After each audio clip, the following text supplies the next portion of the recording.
Graça e paz, irmãos e irmãs.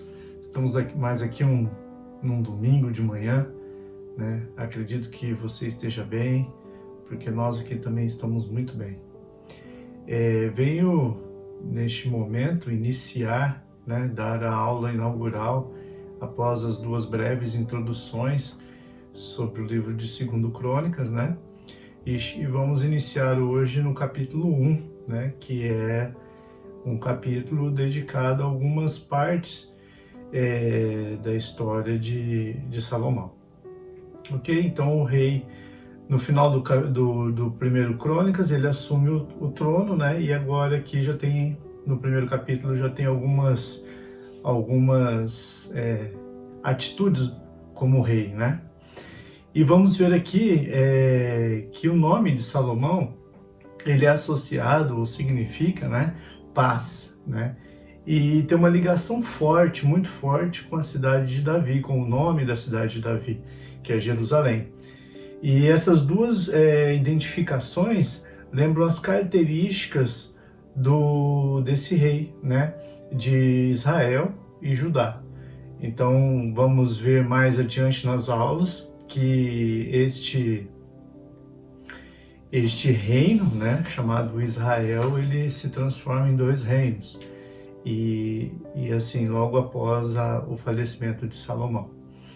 Então, assim, fica bem conhecido que ele é um reino pacífico, presidido por um monarca mundialmente famoso, que é Salomão, por sua sabedoria em manter tal estado de paz.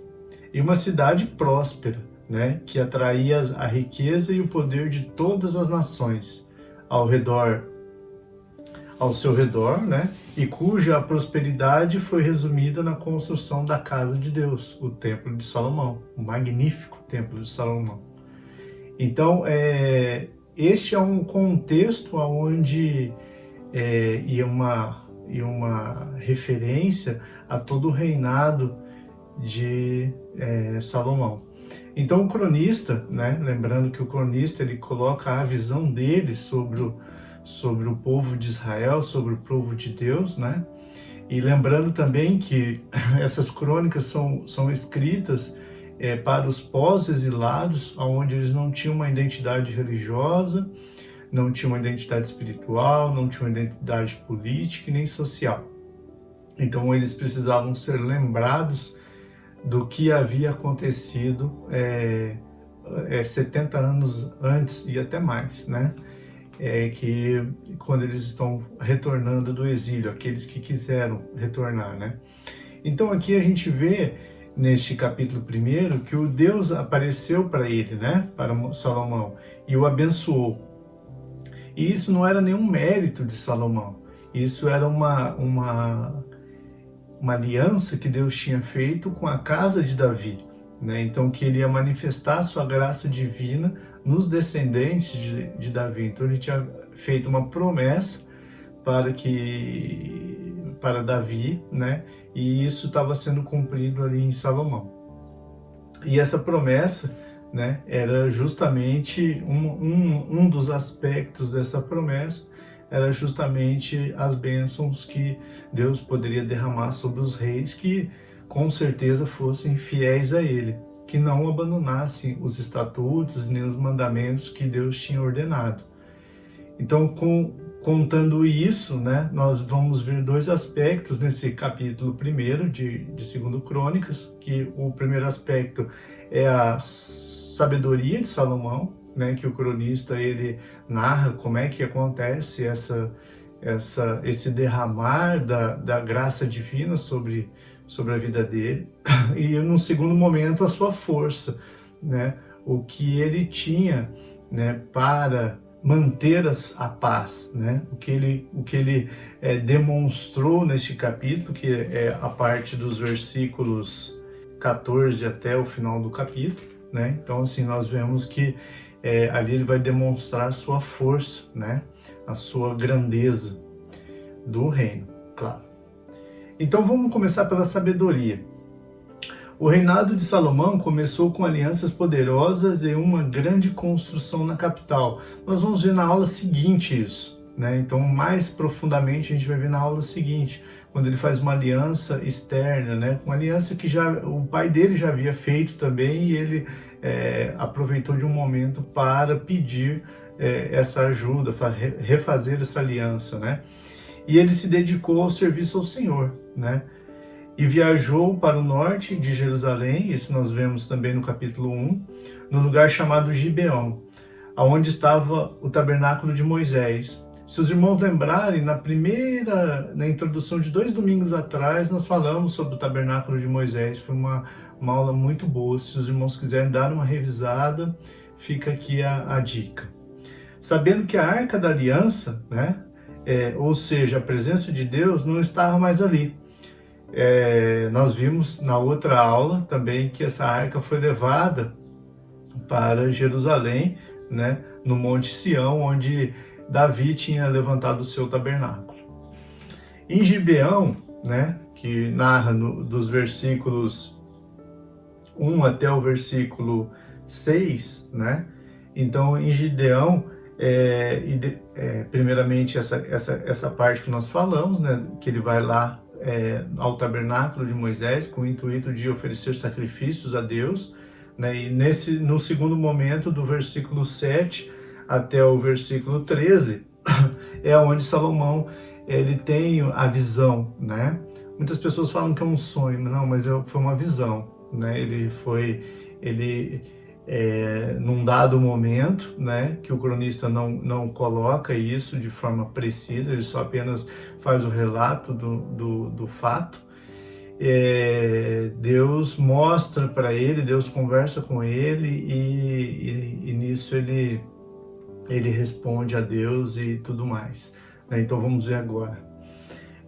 Então a gente vê que lá em Gibeão, o Senhor Deus apareceu a Salomão em sonho e permitiu que ele escolhesse o que desejava receber, né? Ele solicitou um coração entendido. No versículo 10 nós vamos ver isso, eu vou ler aqui para os irmãos. Dai-me, pois, agora sabedoria e conhecimento, para que eu saiba conduzir-me às testas desse povo. Pois quem poderia julgar a este grande povo, né? Então, ele ele solicita esse coração entendido, né? E o que seria esse coração entendido? O qual é o centro da vontade. Ter um bom entendimento significa um coração que ouve a palavra de Deus e responde em obediência. Então esse é o entendimento que Salomão pediu a Deus, né? Pediu sabedoria a ele.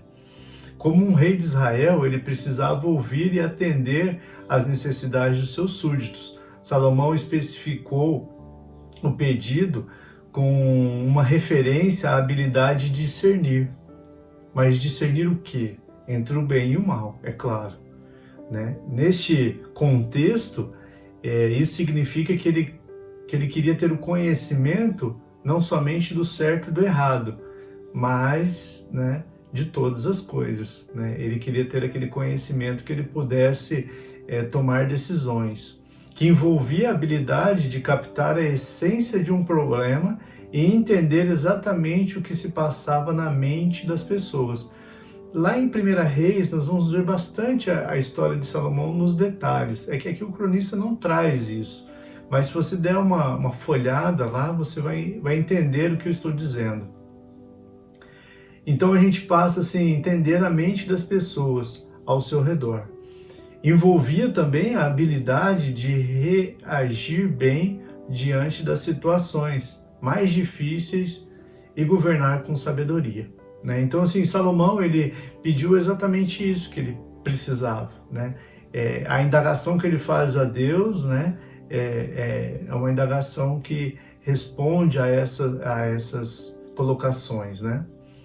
Então, e a resposta de Deus a isso, no sonho mesmo, né, foi aprovadora, claro, né? Ele não fez um pedido egoísta, um pedido como longevidade, riqueza ou segurança. Salomão não pediu nada disso. Salomão solicitou algo que era apropriado ao seu chamado. Muitas vezes nós somos chamados para um ministério, nós somos chamados para para exercer um cargo na igreja, né? E em vez de a gente fazer um pedido compatível com o nosso cargo, não, nós fazemos um pedido que é totalmente incompatível com ele, né? É a mesma coisa de eu estar no ministério de ensino, né, e pedir ao Senhor uma voz para me cantar. Não haveria proveito nenhum no ministério de ensino eu cantando, né? A não ser que eu fosse declamar algum poema, né? Mas isso não é o caso. Mas assim, em relação à minha vocação, ao meu chamado, o que eu tenho que pedir ao Senhor é sabedoria, né, para que eu possa desenvolver os estudos, que eu possa desenvolver as aulas e que eu seja compreensível para você, meu irmão e minha irmã. Então, esse pedido de Salomão foi estritamente apropriado ao governante do povo de Deus, porque é o que ele precisava. Por esta razão, o Senhor Deus alegremente lhe concedeu. E não só lhe concedeu o pedido, nós vemos também no capítulo 1 que ele acrescentou bênçãos adicionais que Salomão não tinha pedido.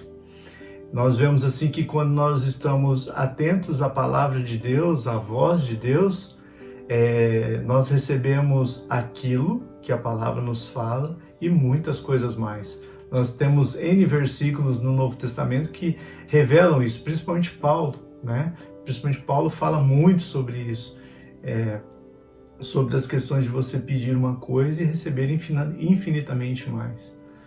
Então, por essa razão, né, o Senhor Deus concedeu a sabedoria a Salomão, e Salomão usou essa sabedoria em sua plenitude, tanto é que ele foi mundialmente, no mundo conhecido na época dele, ele foi mundialmente conhecido, né?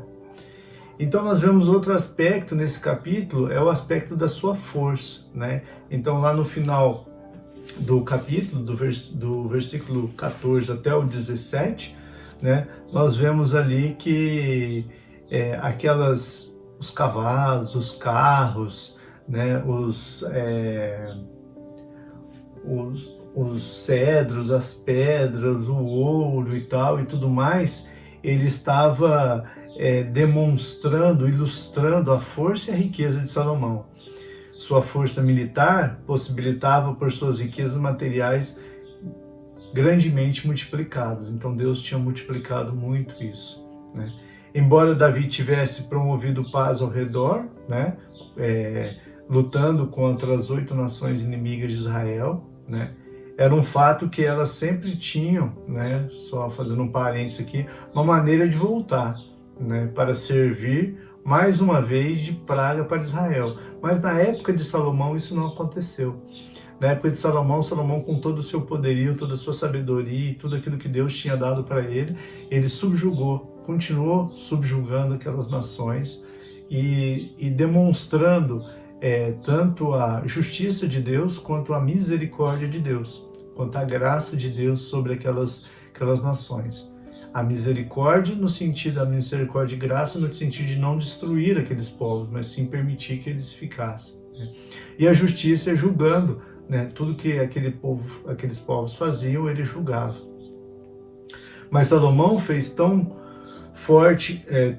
se fez tão forte que tornou imune aos ataques, né, durante todo o seu reinado. Então, o reinado de Israel, né, na época de Salomão, ele foi um reino de paz, um reino de prosperidade, onde as nações queriam ir até lá para conhecer o reino, conhecer o templo, conhecer a Salomão na sua sabedoria. Nós vemos no livro de Reis que ele demonstra, né, a sua sabedoria com audiências, onde sábios entendidos do mundo conhecido iam até ele e indagavam, colocavam proposições que ele pudesse responder. E ele respondia a todos com a excelência na sabedoria, né?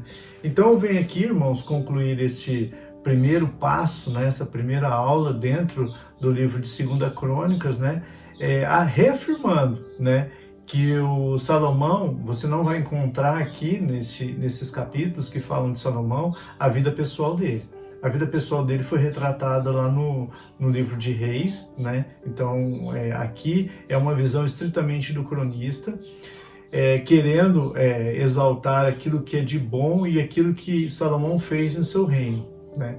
A próxima aula nós vamos ver as alianças que Salomão fez, vamos ver também a construção do templo, como ela se deu, né?